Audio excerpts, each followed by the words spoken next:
Thank you, thank you. Yeah, Merry Christmas. Are you enjoying this time? Yeah, this season? Yeah. Everyone looks very busy. Look very busy. Okay. Okay, just I wanna read the passage today in English first, and then just we are gonna read in Tagalog. Okay. John chapter 10, the verse 7, 9, 10. Therefore, Jesus says again, I tell you the truth, I am the gate for the sheep. I am the gate, whoever enters through me will be saved.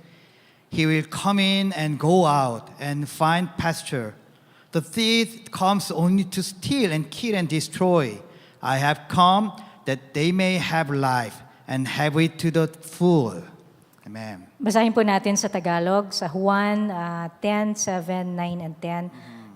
Kaya't muling sinabi ni Jesus, pakatandaan ninyo, ako ang pintuang dinaraanan ng mga tupa. Ako ang pintuan. Ang sino mang pumapasok sa pamamagitan ko'y maliligtas. Papasok siya't lalabas at makakatagpo ng pastulan. Dumarating ang magnanakaw para lamang magnakaw, pumatay at manira. Naparito ako upang ang mga tupa ay magkaroon ng buhay na masaganang lubos. Amen. Amen. Amen. Yeah. There are so many gates around us. Napakarami pong mga pintuan sa paligid natin. Within our church, there are two main gates connecting the village and Manggahan community. Dito lamang po sa ating church, dalawa yung gate, pintuan o tarangkahan na nagkokonekta sa una sa Village East, pangalawa sa Manggahan. You have the door at your house. Meron din kayong pintuan sa inyong bahay. Is it? Yeah. Okay. And in front of Regal Street, there is the big gate connecting Dagat-Dagatan and Manggahan. At doon din sa harap ng Regal Street, meron din dong malaking gate na nagko-connect sa Dagat-Dagatan at Manggahan. Yeah, gates have two main roles. Dalawa yung tungkulin o gampanin ng mga gates. First, the gate open to let us connect. Una, yung mga gate, bumubukas siya para makakonekta tayo. Yeah, second, they close to protect us. Pangalawa naman, sumasara ang mga gate para tayo ay protektahan. Yeah, when the door is open, we can communicate with the world, but we might be exposed to danger. Kapag nakabukas yung gate o yung pintuan, pwede tayong makipag-ugnayan dun sa kabilang parte ng mundo, pero pwede rin tayong malantad sa anumang panganib. When the door is closed, we are safe, but it can be like a prison from which we cannot escape. Pero kung yung pintuan naman o yung gate ay nakasara, tayo ay ligtas sa loob nito. Pero parang para tayong nasa kulungan na hindi tayo makatakas. So here is the most important point. Ito naman yung pinaka-importanting punto dito. Who holds the key to open and close the gate? Sino ang may hawak ng susi na nagbubukas at nagsasarado ng gate? Depending on who the owner is, the gate can be a shield to protect us or a prison to trap you. Depende kung sino yung may-ari, nagmamay-ari ng susi o nung gate, pwedeng maging kalasag o shield yung gate para sa atin, na poprotektahan tayo. O kaya naman, pwede rin itong maging isang kulungan na bumibitig sa atin sa loob nito. In John chapter 10, Jesus calls us his sheep. Doon sa John 10, sinabi ni Jesus na tayo'y kanyang mga tupa. The shepherd opens the gate to lead the sheep out to eat grass. Ang pastol ay nagbubukas ng pintuan para gabayan yung kanyang mga tupa papalabas para sila ay makakain ng damo. And he brings them back in to protect them from the wild beasts. At ibinabalik ng tupa yung kanyang mga shepherd o pastol, yung kanyang mga tupa papaloob para makaiwas sa mababangis na hayop. The sheep must pass through the gate to find safety and life. Yung mga tupa kailangan dumaan dun sa gate para makahanap sila ng kaligtasan at saka ng buhay.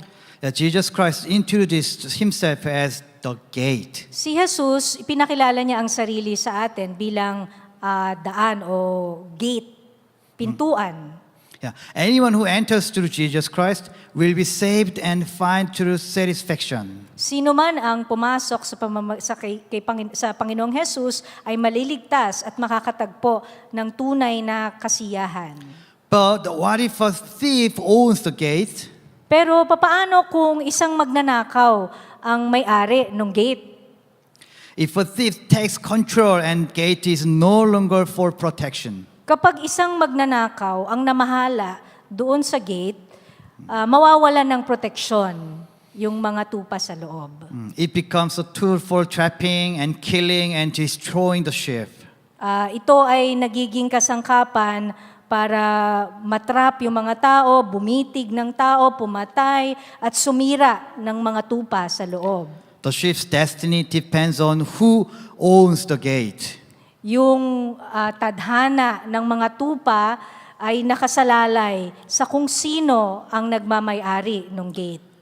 The Christmas season in the Philippines began in September and is now reaching its peak. Maagang nagsimula yung Pasko dito at malapit na nating i-celebrate yung araw ng Pasko.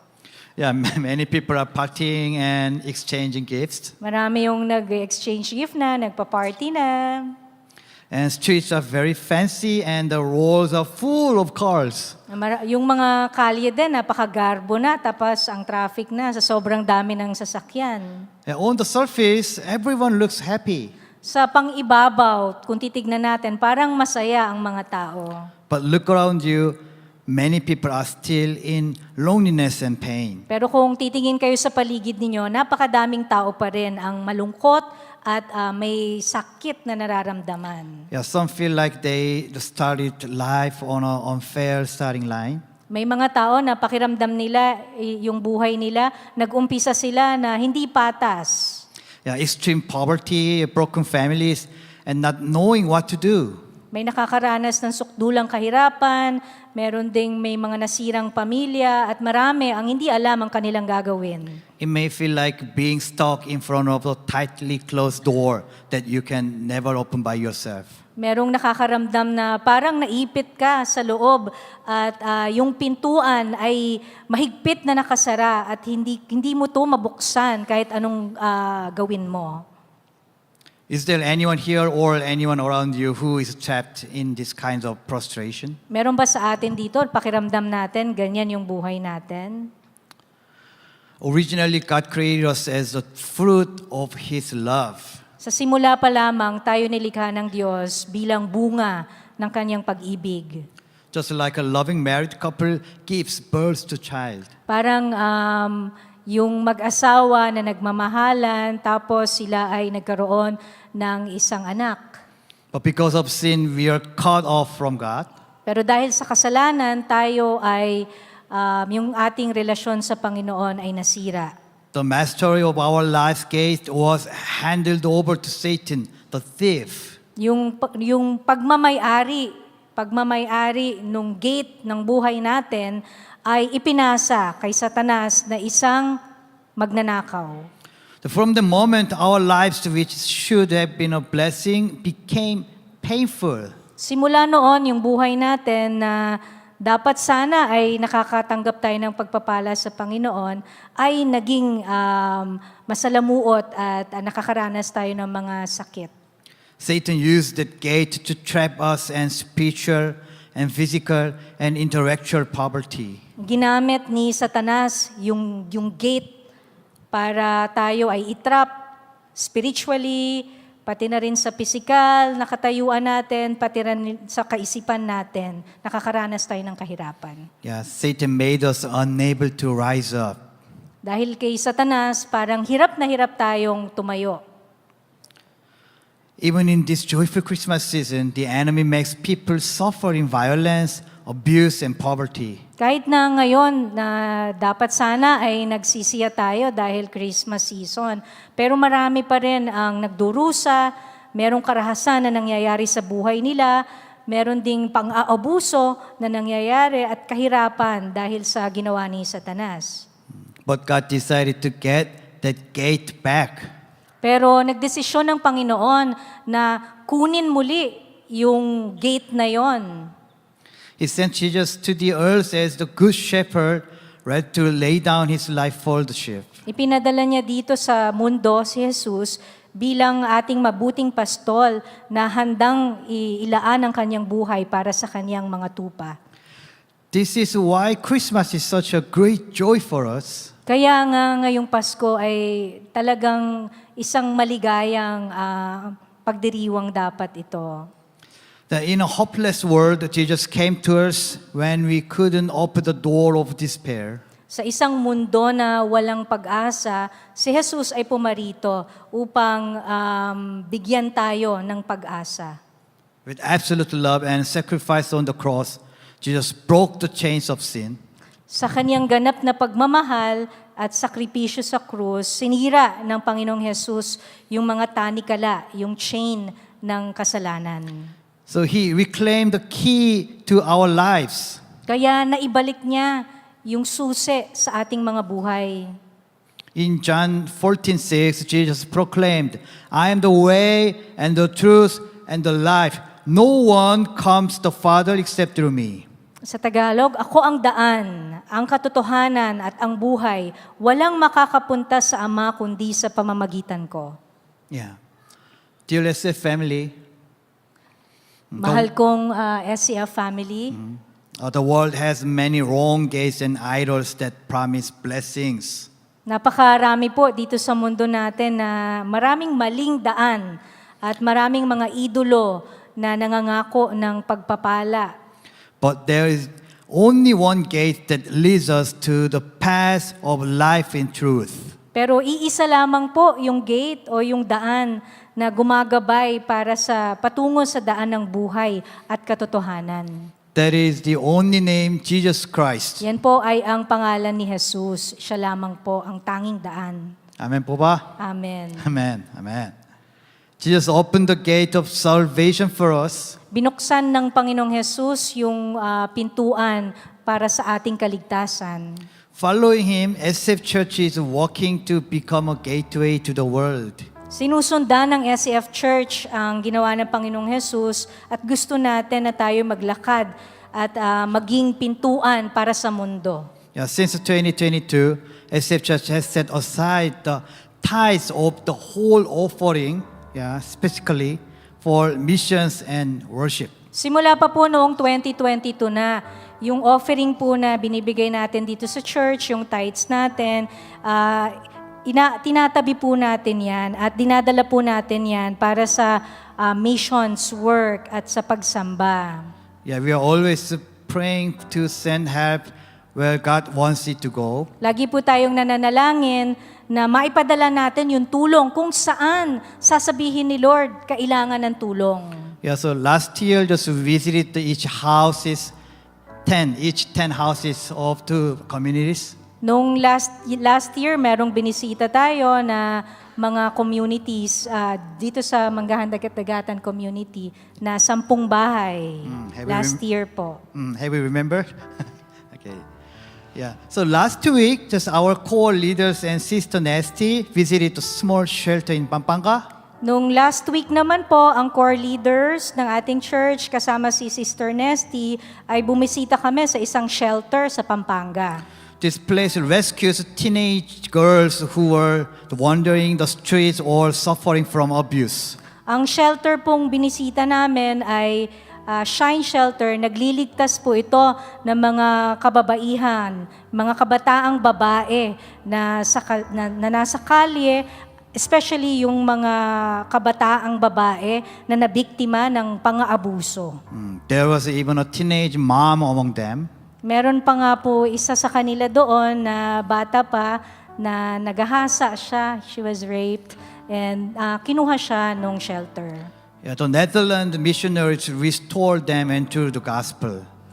Yung mga missionaries po doon, from Netherlands sila, tinutulungan po nila yung mga kabataan doon na maipanumbalik ang kanilang mga buhay sa pamamagitan ng pag-share ng gospel ng Panginoon.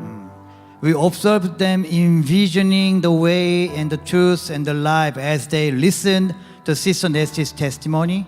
At nung pagkakataon po na nag-share po ng testimony niya si Sister Nesty, yung mga kabataan doon ay nagliwanag po sa kanila ang daan, ang katotohanan at ang buhay at na-encourage po sila. Yeah, she could be a visible model. Siya po ay naging model para doon sa mga kabataang babae na naroroon. Yeah, they listened carefully. Nakinig sila ng maigi habang si Sister Nesty ay nagpapahayag ng kanyang testimony. I realized why God sent us, Sister Nestie, Na-realize po ni Pastor SJ kung bakit dinala sa ating church si Sister Nesty. so we made a partnership to support them so they can stand as disciples of Jesus Christ and daughters of God. At kaya nga po ay nakipag-partner po kami, tayo, ang ating church, doon sa shelter sa Pampanga upang suportahan sila at para sila ay makatayo yung mga kabataang babae doon bilang mga disipulo ni Jesus at mga anak ng Diyos. Yeah, next year, if we can visit there, let's visit there and let's get a good relationship. Minsan po tayo ay pupunta doon, bibisita rin tayo doon. And yesterday, our church teachers, volunteers visited a small church in Marikina. Kahapon naman po, yung mga teachers natin, volunteers natin sa kids ministry, bumisita po tayo sa church dito sa Marikina.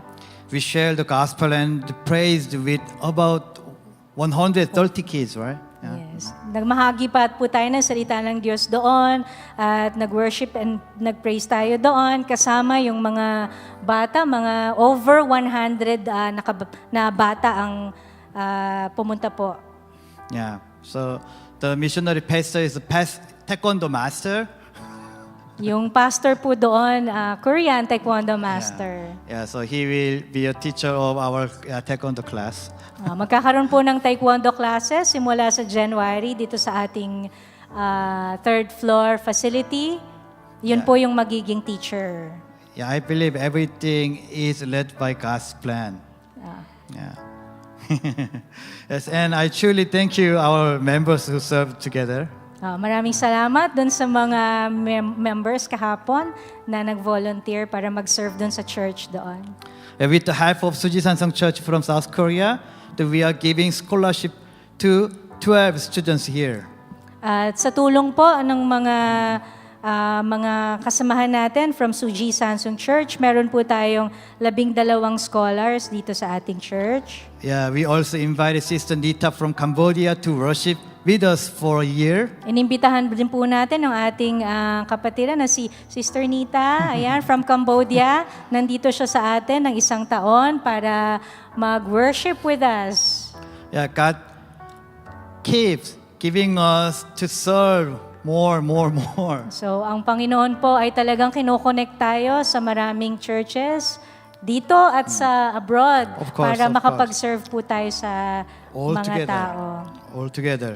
So thankfully, we are giving the beyond the tithes, giving our 20% and 30% of whole portions of our offering. Nagpapasalamat po tayo kasi talagang more than yung tithe natin ang nabibigay natin para sa missions work po, no? Para tumulong sa mga churches sa labas. 20% ng tithe natin binibigay natin, 30% ng tithe natin inalalaan po natin sa pagtulong sa missions sa labas. That's why God planted His church, not only this community, but also all the people who needs the gospel. Ang Panginoon po ay tinatagpo ang simbahang ito, hindi lamang po para sa mga community dito, kalapit na community, kundi para rin po sa mga malalayong lugar na churches na nangangailangan po ng tulong. Amen. Amen. Amen. There are already many good churches in the Philippines, Napakarami na pong mabubuting church sa Pilipinas. but I hope even SF Church becomes a church that opens the gate of life for the hopeless. Pero umaasa po tayo na ang SCF Church ay maging simbahan na nagbubukas ng pintuan ng buhay para sa mga taong walang pag-asa. And not a gate of oppression by Satan, but a gate of salvation where dying souls come alive and the lost return. Hindi po gate o pintuan kung saan mararanasan yung pang-aapi ni Satanas, kundi isang pintuan na magbibigay ng kaligtasan para sa mga namamatay na kaluluwa para sila'y mabuhay at para sa mga nawawala at sila ay makabalik sa Panginoon. I also pray that I can be a pastor who brings the life to you. Panalangin din ng ating pastor na siya ay maging isang pastor na makapagbibigay buhay sa inyo, sa atin, Despite my many weaknesses. sa kabila ng kanyang mga kahinaan. Yeah. It is a joyful Christmas week. Ito po ay isang linggo ng kasiyahan dahil sa Pasko. On December 25th, I hope that Jesus becomes the center of all of our lives. Ngayon pong darating na December 25, umaasa tayo na ang Panginoong Jesus ang maging sentro ng ating buhay. Yeah. Could you greet each other with joy? Merry Christmas. Batiin po natin ang isa't isa ng may kagalakan. Merry Christmas! Merry Christmas. Merry Christmas. Yeah. This is the reason of this season, right? Amen. Yeah, could you stand up, please?